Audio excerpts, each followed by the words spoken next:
So let's get right into it. This is what I wish somebody would have told me prior to me starting a YouTube channel at 43. I didn't mean to rhyme that, but it did. So I'm 43 and I'm starting a YouTube channel. I mean, kind of. I've had this channel for like a year and a half, but I've been pretty inconsistent.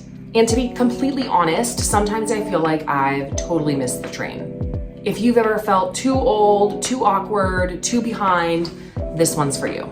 So I am getting ready to start my laundry room series. Yes, I'm planning on recording these in my laundry room.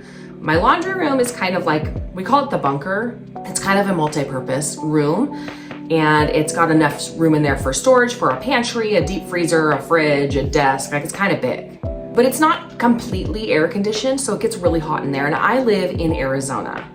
So I started recording in there thinking this space is awesome, and it absolutely is. But in the summer, it's a little bit tough. So I am switching gears a little bit and starting with these videos that I'm putting out now until the remainder of summer, until it starts to cool off. So like never, because Arizona doesn't ever cool off. Just kidding, I'll get to the bunker series. Or maybe it's the laundry room series. I don't know, it's to be determined.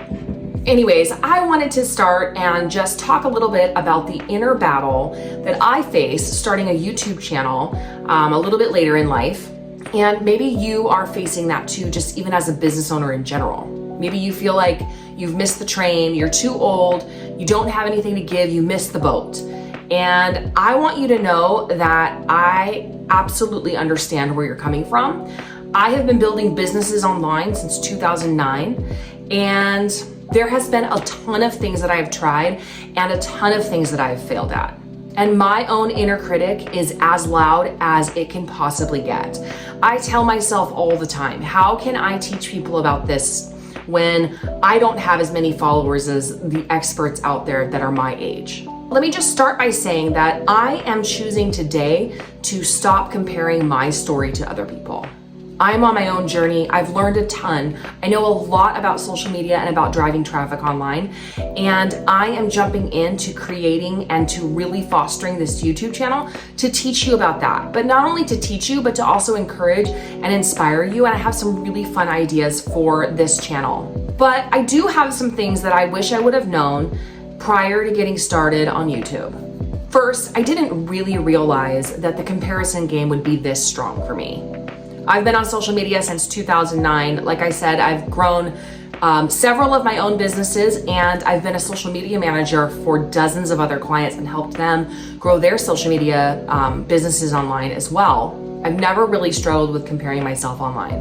And I teach people not to compare themselves online as well. But as I'm diving into this new space, and you might be too, I'm looking around at all of these young YouTubers who are making millions of dollars and posting such amazing content, thinking, how on earth am I going to keep up?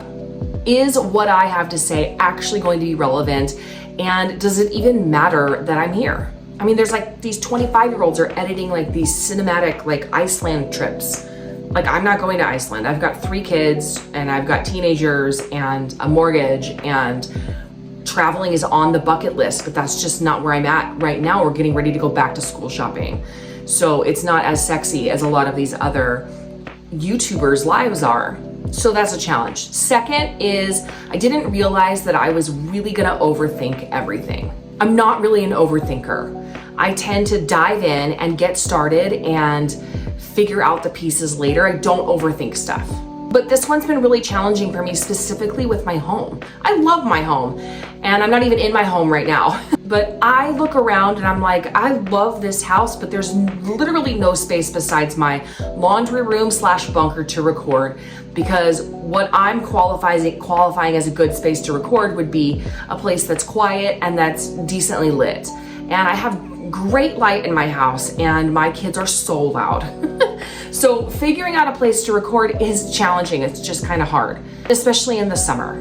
So I overthink that. I overthink the lighting. I overthink the room I'm going to record in. I overthink the time of day. I overthink the content that I'm going to share. I overthink what the content's going to connect to, meaning like, is it going to connect to a product or a digital download, or you just fill in the blank.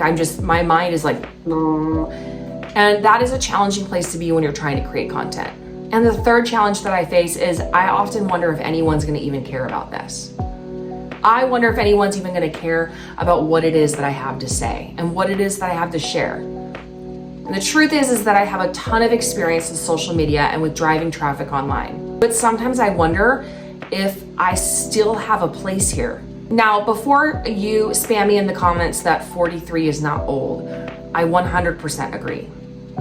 I don't believe that I'm old, but I've been at this a long time, and there are a lot of YouTubers out there and a lot of content creators that are just crushing it with their content. And they are going amazing places and reviewing amazing things and have huge platforms, and it makes it feel a little bit intimidating to keep up with. But here's the truth that I learned that changed everything. I got a comment recently that basically threw shade at the fact that I have under 40 subscribers right now on YouTube. And for a second, it kind of took my breath away and made me like second guess what it is that I'm doing. And it was like, yeah, why am I 43 and have under 40 subscribers? Like what? And then I had to just pause and remind myself that I am new to this platform. I have not been consistent on YouTube. I've been much more consistent on Instagram and other platforms. And so if you want something to grow, you have to put in the time, you have to put in the work. And the aha moment for me was, if I had 38 people over to my house, I would have a very full house. I don't even know how to cook dinner for 38 people. Like, what does that even look like? Like, I could probably make spaghetti, but do you get what I'm saying? Like, that is a huge undertaking. To have 40 people over to your home is a lot of people. And I just made the decision that I'm gonna look at every subscriber and every follower and every friend that I have online as an actual person and not as a metric to be measured.